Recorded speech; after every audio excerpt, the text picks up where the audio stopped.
Okay, so today we're going to change the battery that's in a Porsche Taycan key fob. Pretty simple. We can do it with no tools. We can simply take the key out by pushing upwards like this. This is the key when the battery is completely dead. And up the top here, there's two little notches. And if we push, got to put a little bit of pressure on it, a little bit of pressure, and that'll take one off. And then we press the other one. And that takes that one off. Now, the next part is simply to take this end of the key and turn it counterclockwise. Take that out and the battery comes with it.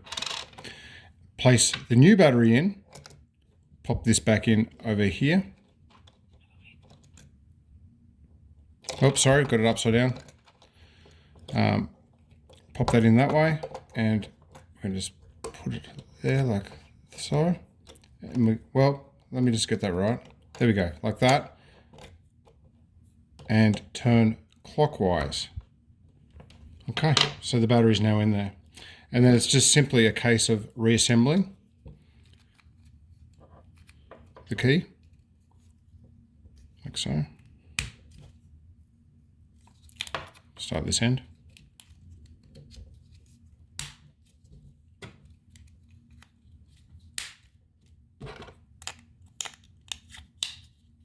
And your key is reassembled.